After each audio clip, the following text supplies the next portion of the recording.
તો વાગી ગયો તો એક ને હું હરીને ટિફિન દેવા ગઈ હતી, ત્યાં પહોંચી તો ગઈ હતી ઓલરેડી, અને જો ઉપર વહી ગઈ તો હરી કામ કરતા હતા ગરમીના. જો તો ખરી કેટલું કામ કરે છે. મને ગરમી થતી હતી, મને જીવ બળતો હતો, અને મેં કીધું હાલો ગરમા ગરમ ખાઈ લો બધા. હું દાળ ભાત લઈ ગઈ હતી, સૂકી ભાજી, અને જો બધા જમવાય બેસી ગયા છે, કેમ કે મારે ત્યાં જ જમવાનું હતું. તો રાજુને ડબલ વાર ખવડાવ્યું કે તું ખાતી કે હું હુઈ જા. હરી કે હુઈ જા તને મારું ઠીક. હરીને મેં કીધું હાલો હવે હું જાઉં, મેં કીધું મારે મોડું થાય છે. તો હું નીકળી ગઈ પાછી ઘરે જવા, ટાટા બાય બાય કરીને.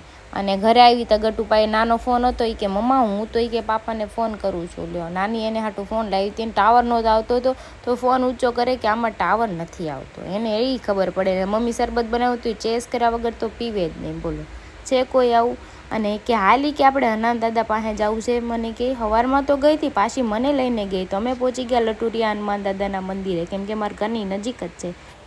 અને અંદર જઈને આપણે હનુમાન દાદાના દર્શન કરવાના છે. આજે કમેન્ટમાં જય હનુમાન દાદા, તો આપણે દર્શન કરી લીધા. ને બા નાના નાના હનુમાન દાદા હતા. તો ગટુ કે આ બહુ મસ્ત છે, કે હું જે કરી દેવું. મેં કીધું કરી દઈ, કે આપણે હાલો હવે શરબત પી લે. તો ચેસ કર્યા વગર એ શરબત પીતી જ નથી. મેં કીધું હાલો હવે ઘરે જવું છે. તો એ હનુમાન દાદા બની ગઈ. એના પણ હનુમાન દાદા આવી જ જાય રોજ, કેમ કે હનુમાન દાદાના ફેવરેટ. ઘરે આવી ગયા હતા, તો હરી પણ આવી ગયા હતા. તો હરીને કે હું મંદિરે ગઈ હતી ને, જો એ રમે, જો જમ્પિંગ કરે છે. અને ફૂલ વર્ક જો મારી ચેનલમાં આવી ગયો છે. Like share subscribe.